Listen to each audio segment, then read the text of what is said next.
네, 국내 이슈 체크인 한양증권 권충현 과장과 얘기를 나눠보도록 하겠습니다. 안녕하십니까? 안녕하십니까? 네, 자, 권충현 과장의 오늘 테마는 어떤 내용인지 한번 살펴보도록 하겠습니다.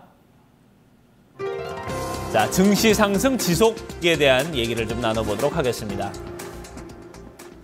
사실 금요일 같은 상승폭이면 사실 오늘 시장 좀 불안한데 이런 느낌 가질 만도 하거든요. 근데 증시 상승 지속이라는 이 타이틀로 봐서는 이번 주에도 계속해서 좀 좋은 흐름 이어갈 것이다. 이렇게 보시는 것 같은데 일단 지난주 금요일부터 얘기를 쭉 이어간다면 좀 어떻게 우리가 정리를 해볼 수 있을까요? 네, 뭐 지난주에 이어서 이번 주도 증시 상승이 좀 강하게 흐름이 나올 것이다라고 좀 개인적으로 생각을 하고 있습니다. 네. 일단은 뭐 사상 최고치 경신도 뭐 수개월 내에 가능하지 않겠는가라고 좀 생각도 하고 있고요. 일단은 뭐 나쁜 말이 좀 나올 것 같긴 합니다. 중국 1분기 GDP 성장률이 예상치보다 좀 안 좋게 나올 가능성이 굉장히 높다. 하지만 시장이 센 것을 증명이라도 하듯이 뭐 그런 부분이 만약에 나온다면은 실물 지표가 부진이기 때문에 금융 완화 정책이 금융 완화 정책에 대한 기대감으로 또 악재로 적용하지 않을 것이라는 얘기까지 나오기 때문에 이 부분은 굉장히 좀 시장이 굉장히 강하게 흘러가고 있다라는 것에 대한 반증이라고 좀 볼 수 있을 것 같습니다. 그리고 글로벌 유동성 또한 굉장히 좀 환경이 우호적이다라고 좀 볼 수 있을 것 같습니다. 지난주에 글로벌 펀드 같은 경우에는 신흥국으로 한 4억 달러 정도의 자금이 좀 유입이 됐고요. 선진국으로는 한 36억 달러 정도 유입이 됐습니다. 다만 뭐 한국 같은 경우는 포지셔닝이 굉장히 좀 애매한데요. 신흥국에는 있지만 굉장히 선진국스러운 나라이기 때문에 그를 증명이라도 하시 외국인 자금 유입이 좀 한국이 가장 많이 됐다. 신흥국 중에서는 한국으로의 자금 유입이 가장 많았다라는 뉴스를 좀 볼 수 있었습니다. 일단은 뭐 전 세계적으로 경쟁적으로 유동성을 좀 공급을 하고 있기 때문에 이런 부분 한동안 좀 지속되지 않겠는가라고 좀 판단을 하고요. 외국인의 매수세 또한 굉장히 좀 크게 따라올 가능성이 있다라고 좀 생각을 하고 있습니다.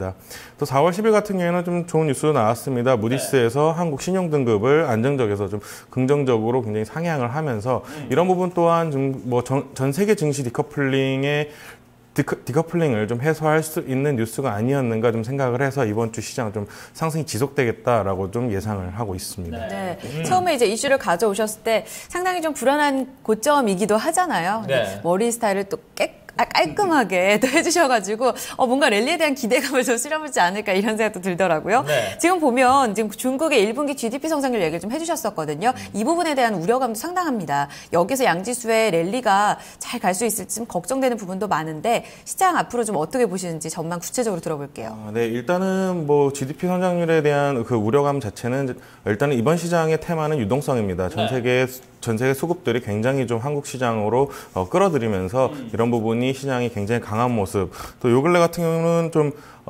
거래량 또한 한 10조 가까이 되는 것 같아요. 금요일 같은 경우는 그런 부분을 봤을 때 굉장히 좀 자금이 많이 들어오고 있다고 생각을 하고 있고요. 당분간 뭐 시장을 예상을 해보자면은 중소형주 중심으로 좀 코스닥이 상대적으로 더 세지 않겠는가라고는 좀 생각을 하고 있습니다.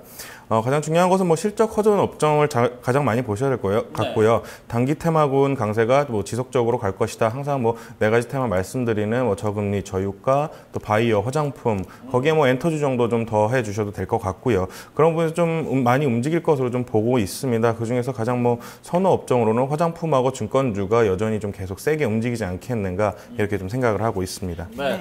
자, 지금 뭐 화장품과 증권주, 뭐 증권주야 당연히 좀 증시의 어떤 흐름이 좋으니까 선호를 할 만한 부분이고 화장품 같은 경우도 뭐 계속해서 전부터 좀 메가 트렌드로 좀 가져가도 된다 이렇게 얘기를 해주셨는데 사실 화장품에 대한 부분은 세계적인 어떤 경쟁 부분도 상당히 좀 치열하거든요. 뭐 유럽 시장도 그렇고 뭐 프랑스라든지 아니면 뭐 일본도 좀 화장품에 대해서는 또 일가견이 있는 거고 거기서 이제 우리가 갖고 있는 경쟁력 어떤 부분에서 우리가 좀 봐야 될지 이런 부분도 상당히 궁금한데 화장품에 대해서 좀 업종 다시 한번 좀 짚어주시죠. 네, 일단은 뭐 방금 말씀하신 부분에 대해서는 뭐 한국 화장품의 경쟁력이 좀 어느 정도냐라고 좀 말씀을 드렸을 때 일단은 가장 메인 그 커스터머인 중국인들이 굉장히 선호할 만합니다. 그 이유는 일본 같은 경우는 좀 환경적으로 좀 방사능이라든지 이런 부분에서 굉장히 좀 부담스러워하는 것 같고요. 그리고 뭐 해외 스위스라든지 이런 곳보다는 한국에 좀 어떻게 보면은 좀 옛날부터 내려오는 한방약품이라든지 이런 쪽의 테마군이 굉장히 세지면서 한국 제품을 선호하는 모습들이 좀 보이고 있습니다. 일단은 메가 트렌드가 맞는 것 같습니다. 지속적으로 계속되고 있고 뭐 중국 화장품 시장 이제 뭐 시작되는 거다 항상 계속해서 말씀드리고 있는데요. 이런 부분들이 주가에 계속 반영이 되고 있는 것 같습니다. 일단은 중국 관광객 출입 출입국자 수 내년에는 더 폭발적으로 늘어날 가능성이 굉장히 크다라고 좀 생각을 하고 있습니다. 네. 그 이후에는 뭐 비자 발급이 굉장히 간편해질 것이다라고 좀 뉴스가 나오고 있기 때문에 내년부터는 아무래도 중국인 관광객들이 더 늘겠다. 그리고 뭐 1분기 대비 좀 실적면으로 봤어도 굉장히 높은 기저 효과가 예상이 되고요.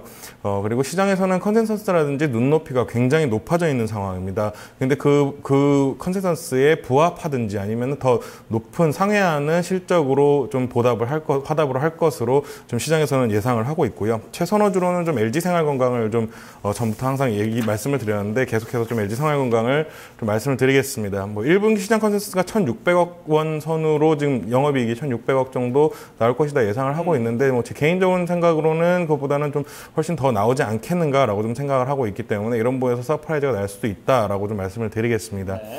그리고 화장품 부분 같은 경우는 뭐 1분기에 굉장히 폭발적으로 성장을 한 모습 모두 다 알고 계시기 때문에 이런 부분 말씀 안 드려도 될 것 같고요. 음료 부분 같은 경우는 작년 같은 경우에 적자였습니다. 그 이유는 뭐 다들 아시겠지만 세월호로 인해서 굉장히 많은 콘서트라든지 행사가 취소가 되면서 매출의 큰 부분을 차지하는 부분이 올해는 좀 플러스로 돌아섰다. 생활용품 같은 경우는 스테이블하게 굉장히 좀 잘 되고 있다라고 좀 생각을 하고 있기 때문에 이런 부분에서 LG생활건강 같은 경우는 좀 추가적인 상승 여력이 굉장히 크다라고 좀 생각을 하고 있습니다. 네, 최선호주에 대한 전략 변함없이 가지고 오셨어요. LG생활건강. 역시나 화장품 업종과 LG생활건강 모두 이제 중심에는 실적이라는 단어가 있기 때문에 더욱더 이제 믿음이 가는 부분이 있습니다. 그렇죠. 장기적인 접근 관점에서도 긍정적인 흐름을 체크해 주셨었고요. 또 이런 부분들 추가적으로 저희가 또 살펴드리도록 하고요. 네. 앞서서 화장품과 함께 증권주 긍정적으로 보자는 얘기 해주셨었거든요. 거래대금 굉장히 좀 늘어나게 되면서 증권주는 그야말로 봄날입니다. 무더기 신고가인데 상당히 좀 부담스럽기도 해요. 어떻게 보시나요? 네, 그렇습니다. 저번에 나와가지고 삼성증권을 좀 추천해 드렸는데 거기서 또 오르는 바람에 좀 굉장히 또 부담스러워졌습니다. 그래서 일단은 뭐 증권업을 좀 전체적으로 보면요. 거래대금이 10조 원 상회한다고 아까 말씀드렸는데 이 부분에 대해서는 분명히 수수료가 굉장히 많이 발생을 했을 뉴스라고 좀 생각을 합니다. 네. 더군다나 뭐 투자자 예탁금 같은 경우는 아직 시장에 들어오진 않았지만 좀 예비자금, 준비되어 있는 자금이기 때문에 이 부분도 굉장히 좀 사상 최대치를 기록을 하고 있습니다. 네. 금리 인하로 뭐 유동성이 굉장히 좀 증가를 하고 있기 때문에 이에 대한 최대 수혜주가 아니겠는가. 지수 관련으로 했을 때는 항상 꼭 갖고 계셔야 지수 대비 수익률 상승폭을 좀 따라잡을 수 있다라고 좀 생각을 하고 있습니다. 최선호주는 이번에는 좀 메리츠 종금증권을 좀 가져왔습니다. 물론 뭐 굉장히 뭐 부담스럽지 않은 차트가 아니라 가져온 것이 아니라요. 일단은 뭐 영업이익 같은 경우는 1분기에 480억 정도 예상이 되고 있습니다. 네. 중요한 것은 뭐 지수 수혜도 있겠지만 부동산 수혜도 좀 많이 받고 있습니다. 숨어 있는 좀 부동산 수혜주다라고 좀 생각하시면 될 것 같고요.